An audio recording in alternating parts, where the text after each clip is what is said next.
Embed has never been so exciting. It's life-saving.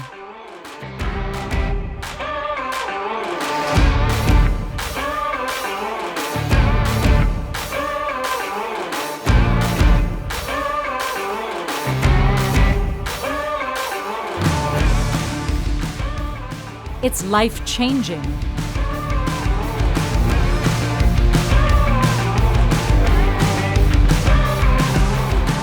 It's dream-making. And it all starts with this chip. A small and mighty computer the size of a credit card, with embedded chips and processors, enabling our passion and curiosity to solve anticipation of a problem, mitigate risks, and create solutions that improve business and life. The potential that lies behind executing dreams is so tremendous. If we fail to realize them, the responsibility lies solely on us. So dream away. Be great.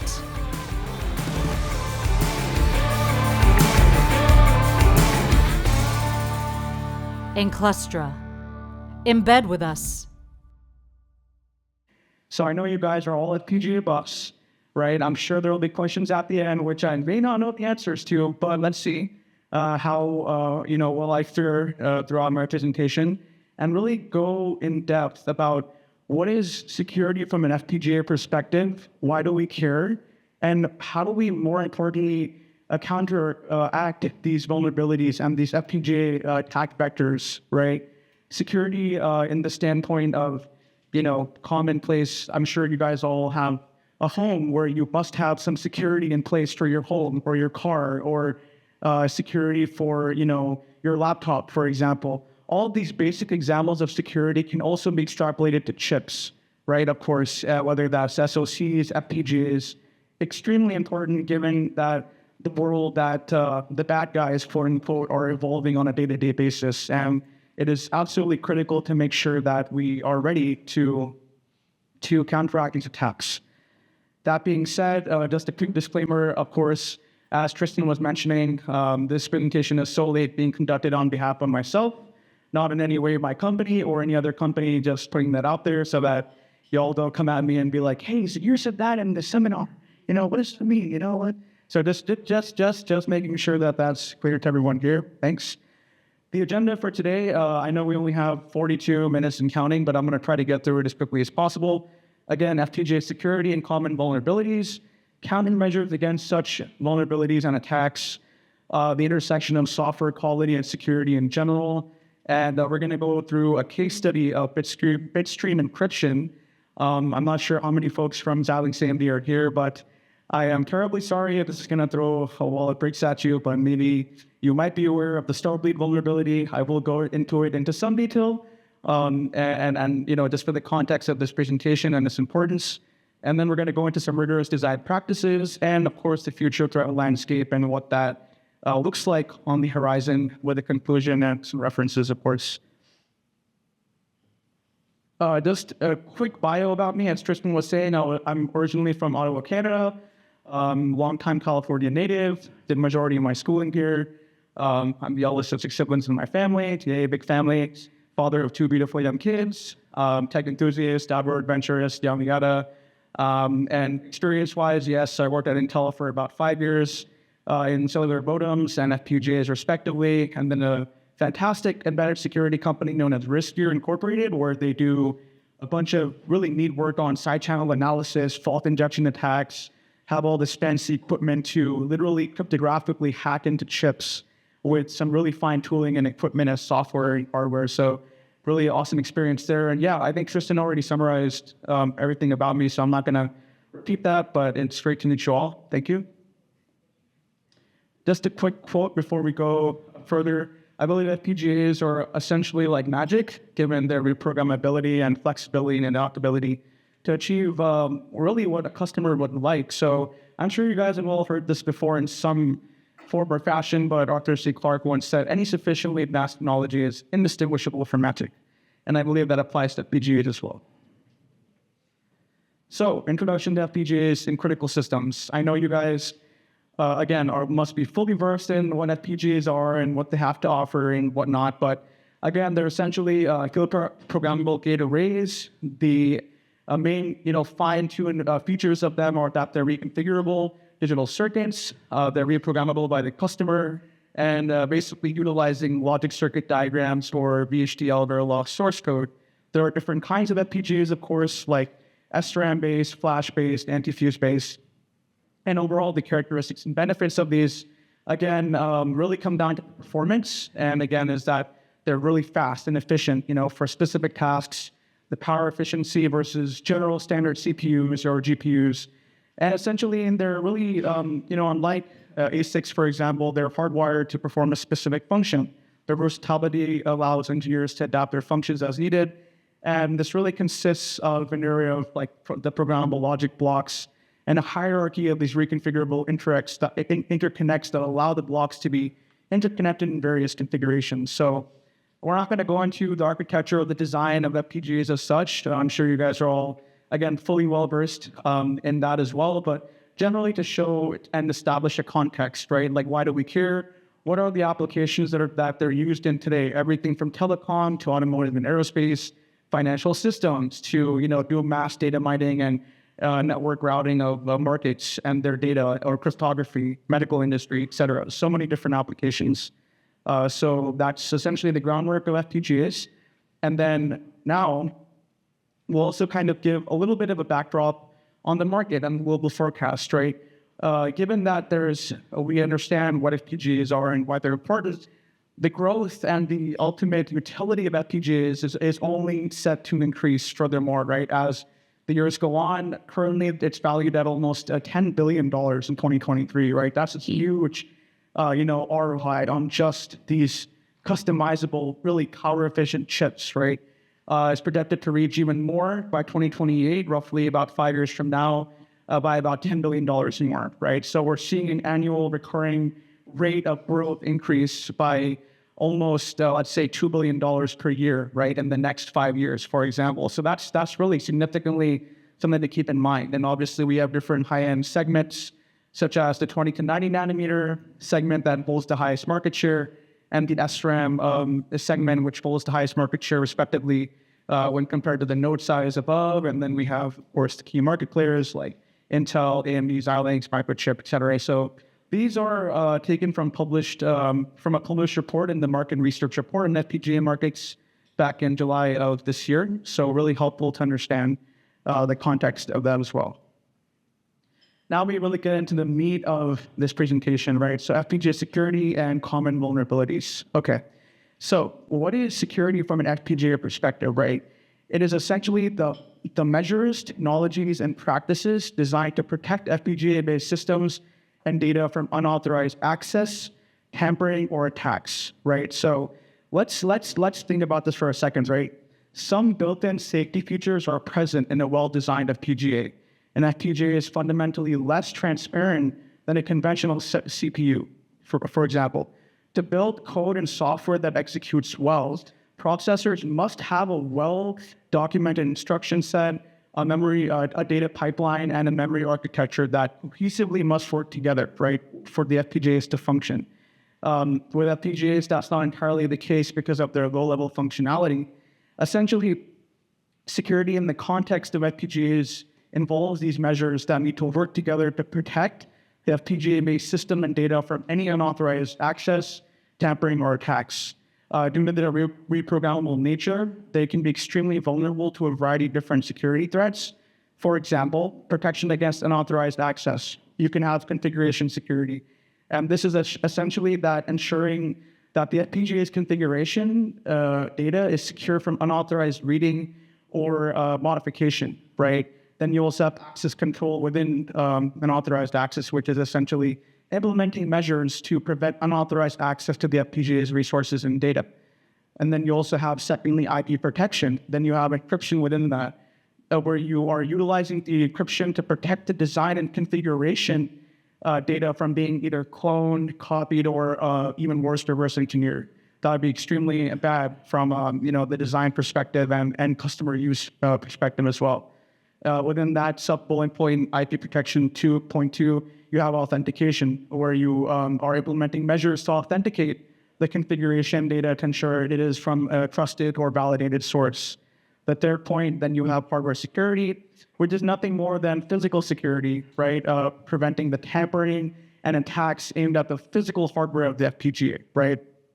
And that kind of segues into the fourth point of side channel attack protection, which I'll get into, but part of hardware security also involves hardware trojans as well. So any malicious modifications to the FPGA's hardware that could compromise the security also fall in that.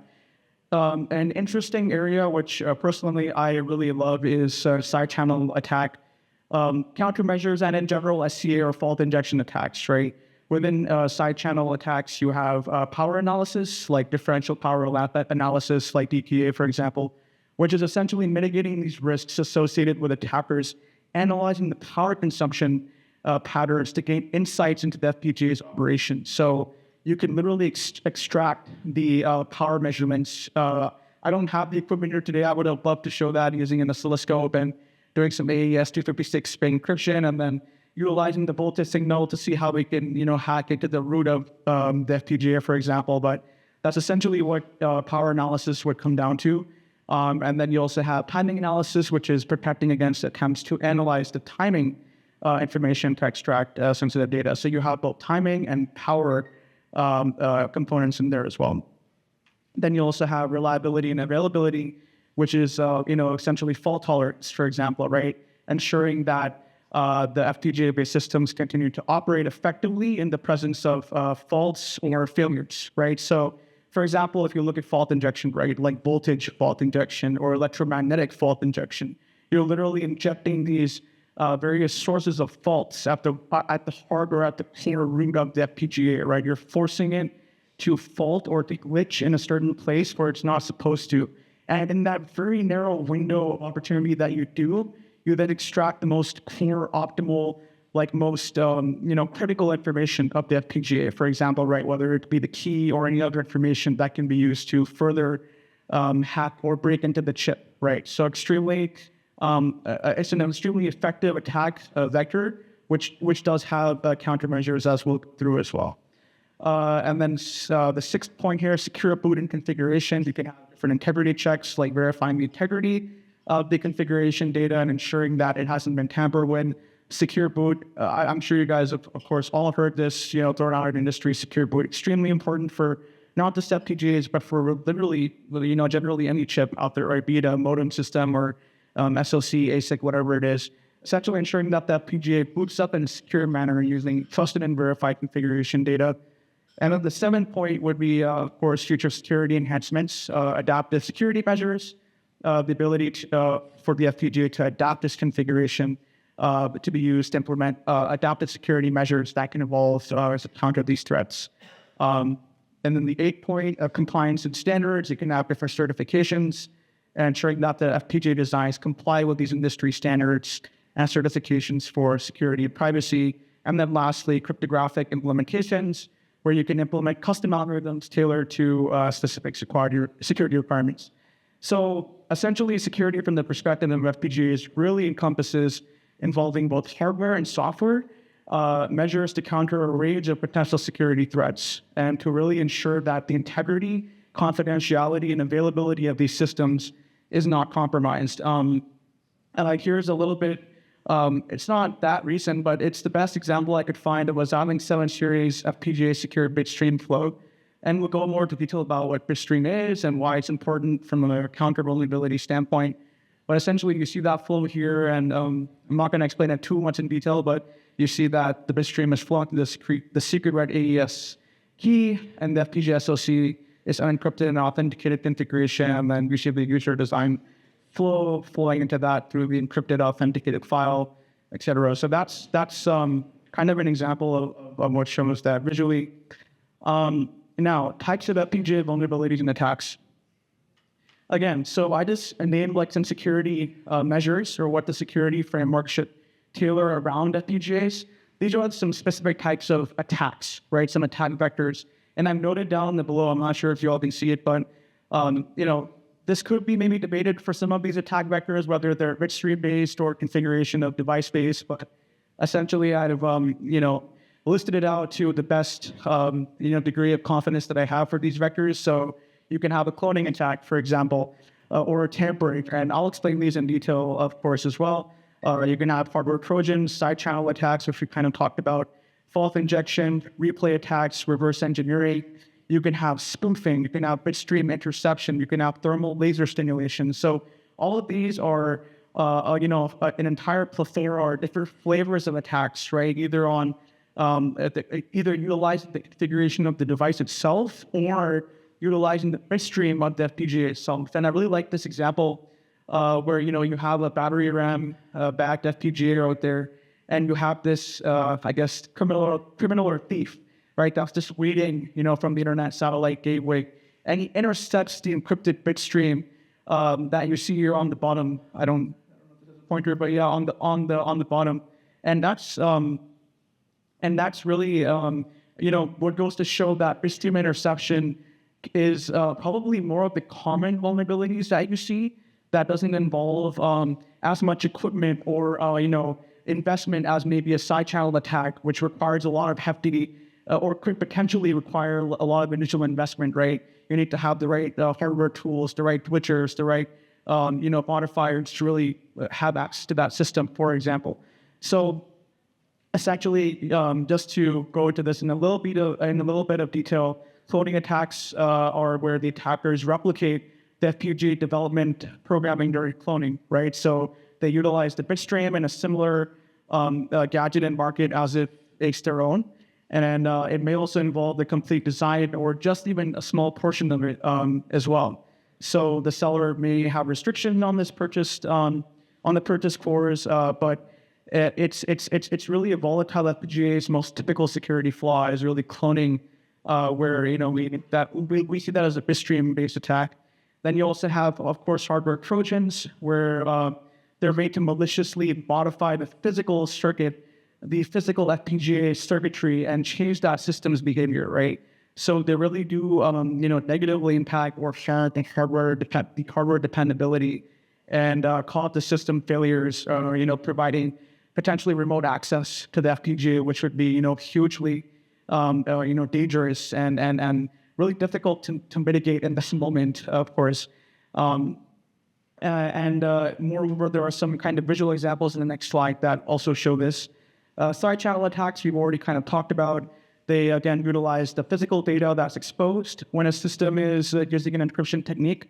For instance, when a bitstream file is encrypted, which is supported by, most FPGA vendors, side channel attacks can leak the keys that are kept in these FPGA chips and render the bitstream unprotected, right? So what you really don't want is those keys to be leaked or accessed by unauthorized users in such a way that they render the bitstream completely unprotected, and then it's no longer even valid for usage because it's been compromised at that point. So, and again, mentioning fault injection, as most common SC attack, hackers introduce these errors to really test the system's response, and then they may recreate these flaws to modify the FPGA from that point forward, right? So these assaults can, again, use various vectors like voltage, timing, even laser, as you see below, and really using these patterns to distinguish and to kind of allude to the information that the hacker typically must have either nearby or in physical possession of the device itself. Another common one is replay attacks. This is a major security and privacy risk for FPGA design, which involves the attacker or malicious user trying to downgrade the FPGA to an earlier version with known flaws. So again, that's extremely dangerous because if they do so, that earlier version could have known defects, which could again compromise or corrupt or break the FPGA authenticity and security protection surrounding it. Reverse engineering, again, we have gate-level netlist reverse engineering and reverse engineering using image processing, which are basically the two basic types of IC reverse engineering. So once an adversary can extract this high-level functionality from the gate-level netlist, then they can maybe perhaps intercept the bitstream and employ reverse engineering strategies to further exploit the FPGA. And there are even tools that specifically are designed for mapping these bitstream bits to recover circuit designs and other tasks. So it's not really technically hacking, but reverse engineering. Even a small part or all of the bitstream is stealing IP right from the creator. So it essentially is more or less still part of that malicious behavior. And just almost done going to the list here. Spoofing is where the attacker's bitstream is substituting for the original FPGA bitstream, right? So it's similar to bitstream interception, but you're indeed actually replacing it with the original the FPGA bitstream that was present in the FPGA, and that bitstream may have contained elements obtained by either cloning or reverse engineering, for example. So as a result, the system may become more vulnerable, giving hackers more dominant or complete control of the system. So really not what you would want to do or have occur. And again, I'm sure you all know what a bitstream is, but to reiterate again, a bitstream is, in the context of FPGAs, is nothing but that refers to the binary file that contains this configuration data that is used to essentially program the FPGA, right? So it's essentially the compiled version of the design files written in either VHDL or Verilog. And it's crucial in defining the FPGA's behavior, enabling it to perform certain tasks. And that's why bitstream interception is one of the most frequent methods used by attackers to impact FPGAs and if you look at it from that angle. And as far as vulnerabilities go, gaining access to those crucial configuration files, aka bitstreams, can unleash a huge can of worms.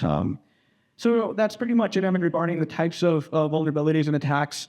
There were, maybe even a combination of these that attackers can use in conjunction to, employ more malicious or harmful attacks. It doesn't mean that you have to use one solely or standalone. They can use a combination of these if they so choose, or if they decide that, hey, this is not working. Maybe the FPGA is, heavily root of trust protected, or the countermeasures which we'll discuss are really implemented, very, strongly. Then they may choose to seek other attacks or a combination thereof. So now, this is more of like a visual, explanation of these vulnerabilities. I know we've talked at length already about them, but again, replay attacks downgrade the FPGA system to an earlier version. You see an image there of the attacker doing so. Side channel attacks turn the informational patterns of the system against itself. Side channel information, anything from power, EM radiation, injection of the faults, acoustic even, which is what I forgot to mention as well. And side channel analysis is what you do to get the output of the plain text. And then there's the whole process that I explained in that little image there. And then you have spoofing, again, where hackers replace their own bitstream with the original one. And again, hugely malicious and disadvantageous to the FPGA system. And then, of course, a hardware Trojan, which can affect the physical circuitry and manipulate that system's behavior. So a few visual explanations of it as well, just to show, exactly beyond words what that means. I really like this example as well because it goes through a certain different scenarios or use cases for replay attacks. And real quick, I know we're also dwindling on time here, but in the first use case, we see an FPGA replay attack that is successful, even though the bitstream was watermarked or encrypted. In the second one, you see that the FPGA replay attack was successful even if the bitstream was locked, and the key, which is a PUF response, which we'll also go into, was reconfigured to recompute the new license in the binding mechanism. But in the third case, we saw that the FPGA replay attack was unsuccessful when both the locking mechanism and the key were reconfigured to recompute the new license. So this is to showcase that even if you are being, in this, example of a replay attack, even if it's not, so straightforward, right? There could be some mechanisms that you put in place where you understand that if your bitstream is under some kind of form of encryption or watermarking or what have you, right? It doesn't mean that you will or will not be attacked. It really depends on the scenario. And these are such scenarios where it's conditionally the case where, hey, you could still be successful when such a locking mechanism plus the key is in place or not. So it's really the reconfigurable binding against these replay attacks. Great paper that was, which is where I got this from. A great research paper on this as well. So they really did some deep dives into replay attacks and the various conditions of these as well. Now, finally, the more favorite topic as well, based on establishing the actual attacks, is how do you even protect against these attacks, right? What do you do? How do you do it? And what does it take to have that achieved, right? So first and foremost, you can have, of course, IP protection, right? And within that, you can have, again, bitstream encryption. You could have the FPGA configurations encrypted to prevent unauthorized access and cloning, which is what we talked about. You can have watermarking, which is embedding these identifiable patterns in the design itself to trace those unauthorized copies. Then you can also have obfuscation, which is making the design and logic so complex to understand that it hinders or makes reverse engineering very difficult. Secondly, then you also have configuration security itself, which is, again, secure boot, ensuring that the FPGA boots with verified and authenticated configuration data. You can have different integrity checks, which is nothing but verifying the integrity of the configuration data itself on a regular basis. You can then have hardware security, which is, again, anti-tamper technologies, incorporating these physical security measures to prevent the tampering of the FPGA itself. And as mentioned in the earlier slide, you can also have physically clonable functions, hugely important in the world of FPGA security, which is essentially utilizing the unique physical characteristics of each FPGA for authentication, right? So again, really, probably there are many papers and topics and research just done purely on QFs. We're not going to go into detail on that too much for the sake of time and the scope of today's presentation, but again, it is definitely a topic of countermeasures available. You also have side channel attack protection as well, where you have power analysis countermeasures, can implement randomization or different masking techniques to obscure the power consumption patterns themselves. And then you can also have timing attack mitigation, which is randomizing the operation times to mitigate the timing analysis attacks. So you're really kind of working with the attack and working with the flow and the execution of the attack to kind of counteract against it, right? So that's one protection mechanism. You also have then access control, which is more role-based access control, really restricting the access based on the user's role and minimize the risk of unauthorized access. So that's what more access control-based countermeasures are there for. And of course, you have password protections, maybe utilizing a strong password policy to secure the access further.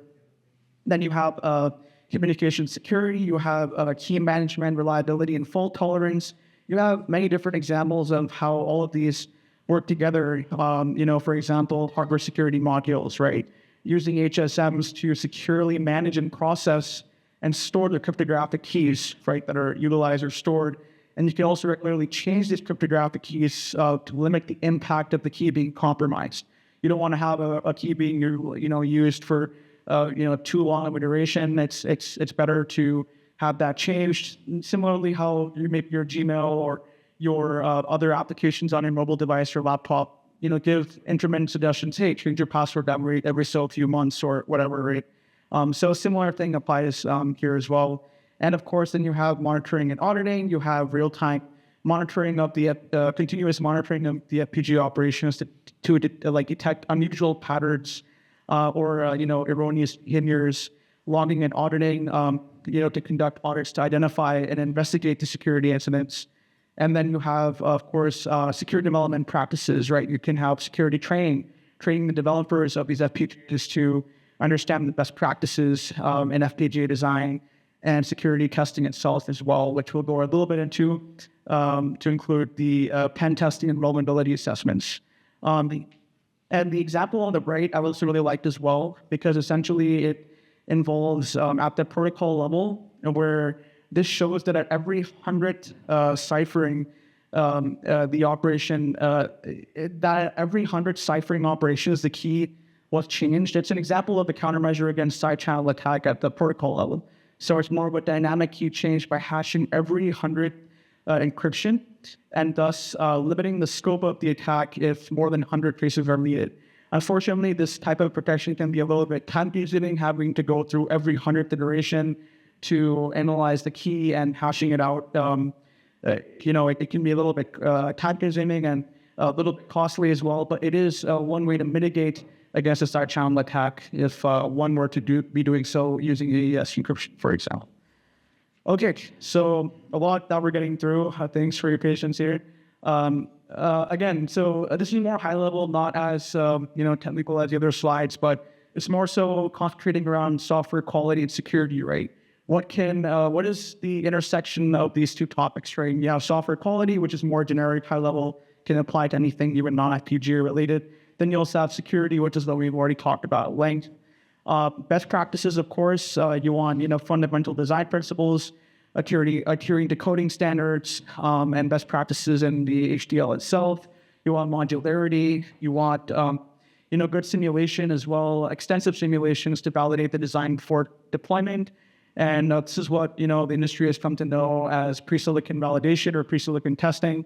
Extremely fundamentally important, and that's where this company that I worked at earlier, Liskier, comes into play, right? They do a lot of pre-silicon, even post-silicon validation and testing to ensure that before the chip is taped out, what are the vulnerabilities, and if there are, can they be mitigated or can they be assessed where it won't have that much of an impact or maybe a more modular impact that it could be once it is taped out, right? So extremely important.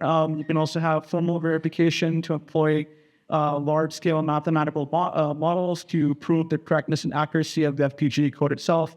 You can have thorough testing and analysis where you do functional testing and security phase testing, right? You can have, these large, code, these code scanning tools, right? We have plenty of them, like Black Duck Protex or, the Synopsys Cadence scanning tools, and there are many different, I would say, code logic analyzing tools that are out there today that you can utilize as well to understand, your entire FPGA code base. What are the basic vulnerabilities there that are, not required that won't be found maybe by a CA or more advanced, methods. Then you have security enhancements where you, again, can encrypt the configuration data to protect the IP, ensure its data integrity, and you have access controls where you implement strict access controls to the FPGA resources themselves. You have updates and patch managements. Again, this is something that is more like, homework. It's more of like, I made sure to, ensure that my car is locked, on a regular basis, or that you're updating the firmware of your PC, or that you're checking your notes after your day's work and tidying it up, for example, right? You want to make sure that you regularly update the firmware of your FPGA to patch potential vulnerabilities, and that each version that you do deploy is validated and tested thoroughly so that there are no successive defects or no defects that are leaked at a certain point in time in the future. So extremely important. I know we have this 12 on the clock here, so surrounding all of this, there was an interesting case study, right, that was conducted by this group of researchers in 2019 at the Max Planck Institute of Security and Privacy in 2019, in which they discovered a way to decrypt and essentially tamper with the bit stream of two different FPGAs, right, the Xilinx 7 series and the Vertex 6 FPGAs. It was dubbed Stargleed at the time because it could allow an attacker to remotely take control of the chip, literally, and alter its functionality, right? So I have, gathered from their paper, the exact steps in which this was conducted. Essentially, they created a malicious bit stream, they read it out, they exploited the malleability of the CBC encryption mode, which is an encryption mode in FPGAs, to alter the command of that bit stream, write it to some configuration register, load the malicious bit stream onto the FPGA, do an automatic reset, and then essentially refact the contents of that same register using the readout of the bit stream, and then manually reset that FPGA device to repeat the above steps and recover the entire bit stream as 32-bit word. So this is, I would say, again, not that expensive or not that tricky of an attack. It was, again, as even they mentioned, very low cost and almost novel, right? They're just literally creating a bit stream. They're reading it to a register.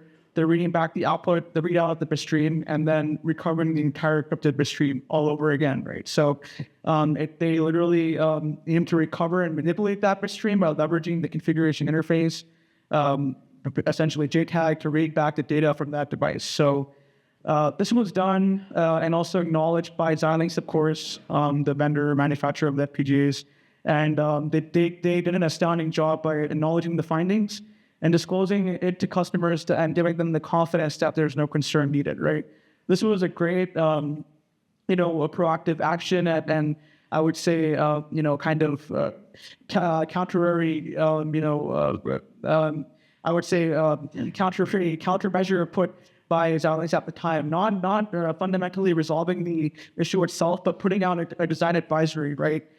Which is available at that link, in which they gave a certain number of steps and recommendations that if you were to indeed, perform the same attack, what could you do to, not run into this, or, and what mitigations could you take, right? It's a very corner case. I mean, you would have to have physical read access into the FPGA and do exactly as what they did, but it did not impact customers to the degree where, they would need to be doing this. Only if they did this would they, of course, experience the same attack. So, great, right. I would say, following up by Xilinx and kind of making sure that it was no longer an issue, at least at that time. And this really explains it visually as well, what I was explaining.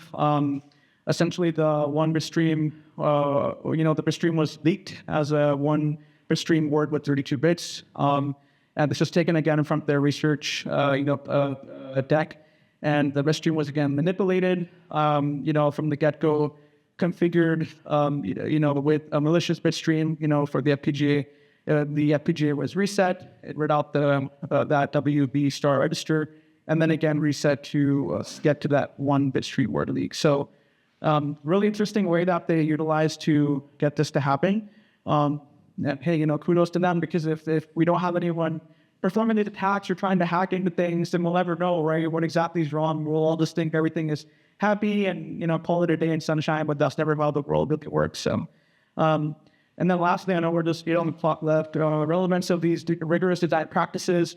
Again, enhanced security, having vulnerability mitigation, functional accuracy, really precise testing and engineering, reliability and stability, having the robustness of the FPGA system, right, whether it's through all those countermeasures or practices we discussed earlier, having better compliance assurance, right, adhering to the standards that are established in the industry today to make sure that it's followed to that degree that you want, and the cost and resource efficiency as well, right? You really want to optimize on the performance without compromising on security as well. So it's really almost this battle that many vendors and manufacturers can be in at play, because at the same time, without compromising on performance, you don't want to even more compromise on security, right? So you have to have a balance of both. So that's why it's optimizing performance to ensure robust security and best implementation in place, where you have even an example of an FPGA design flow here, right? So if you follow these steps and ensure that everything from your simulation to your verification to your analysis and in-circuit verification is good, then there's really no need to worry at the most fundamental level. Of course, there could be issues arising later on, even if you do follow this really simple design flow, but that's, again, making sure that you follow these best practices, right, from the get-go, to ensure that there are no major leaks or, a simple buffer overflow that occurs, within your testing of the FPGA, or during the design phase, there's some major leak that happens. It's kind of hard to go back and resynthesize the FPGA afterwards. So many different actions that you can take to mitigate and to ensure best practices from a design perspective. And lastly, we're almost in here. What does the future threat landscape hold, right? So these advanced persistent threats, APTs as we call them, they're really getting sophisticated these days, right? Attackers are finding new and novel ways to ensure that these FPGAs are attacked and that they are exploited via these cyber attacks, requiring advanced security measures and real-time threat detection and mitigation strategies, right? So it is keeping the attackers on their toes, as well as us, right? As the flip side of that coin, the developers, the engineers, the experts, the architects, right? And everyone involved who tries to really strengthen the quality and security of these FPGAs. It's really being a head-on battle these days, right? Especially given that you're having more IP theft as well, right? With the growing value of digital data and design innovations, FPGAs face even heightened risk of this IP theft and reverse engineering, where the enhanced protection and encryption and security protocols becomes even more emphasized at that point, right? Lastly, you also have hardware trojans and physical attacks. Again, a lot of embedded maliciousness in that point, right? This is where you have the insertion of these malicious hardware during the manufacturing or configuration phase, which could necessitate very stringent security checks, right? It could be expensive at that point, but fundamentally it is worth it, because you would rather have that earlier than later on and impacting your whole, supply chain of FPGAs, and boom, customers are mad. It would be a whole mess. So really ensuring that integrity from the production deployment standpoint. And then you have quantum computing challenges, again, these cryptographic vulnerabilities that really threaten the current encryption standards, right? Urging proactive transitioning and actions to quantum-resistant cryptographic methods. We haven't even talked about quantum computers. Once in however many years that becomes more of an active thing, some of these slides may even change, because then you're having quantum computers and quantum states and qubits, doing so in multiple, existing states at two different times. And general conventional CPUs or FPGAs may be totally re-engineered. Their vulnerabilities may be totally re-engineered at that point, so that's where that point comes in. And then lastly, you have AI-driven attacks utilizing machine learning to understand FPGAs without even needing any human being to do so, right? They could simply have an AI model running, boom, they find a vulnerability, it can't even be mitigated. It would be extremely hard to do so, and you would be left in a rut essentially after that. So that essentially takes me to our conclusion. Again, it is extremely important for security in FPGA we can't underscore the intricate landscape that's marked by the need to protecting these vulnerabilities and to counteract them, and the robust countermeasures that need to be put in place to do so. We've delved into the deep challenges regarding the unauthorized access, IP theft, the multifaceted nature of side channel attacks, and equally prominent is, again, the arsenal of defenses we have to wield against it, right? Encryption and authentication of bit streams stand as our frontline defense, and is integral in safeguarding the configuration data and IP. At the same time, the versatility of these FPGAs, while a boon, does necessitate stringent access controls and real-time monitoring to ensure that we mitigate these unauthorized manipulations, right? So rigorous testing, simulations, and validations aren't just best practices, they're essentially the integral driving force, the catalyst against these latent vulnerabilities. And as we step into an era where FPGAs are central to innovation across multiple industries, we want to ensure that we are in the pursuit of excellence in these security protocols to encompass a brighter and greater future. That being said, that does end this presentation. Thank you all. Of course, this would not be possible without the abundance of resources and references and citations that I've utilized to ensure the active completion of this presentation. So thank you to everyone. Thank you to all these creators and authors and experts with which this information will not be complete. And also, I'm free for questions afterwards. I know we're kind of a little short on time. That's unfortunately my bad, but I'm also available for questions in person as well. So thank you. Okay. Thank you, Zaheer. Embed has never been so exciting. It's life-saving.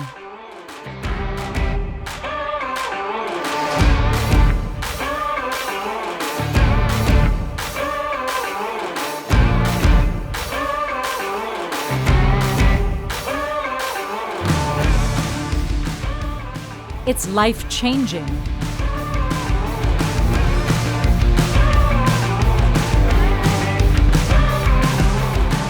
It's dream-making. And it all starts with this chip. A small and mighty computer the size of a credit card, with embedded chips and processors. enabling our passion and curiosity to solve anticipation of a problem, mitigate risks, and create solutions that improve business and life. The potential that lies behind executing dreams is so tremendous. If we fail to realize them, the responsibility lies solely on us. So dream away. Be great.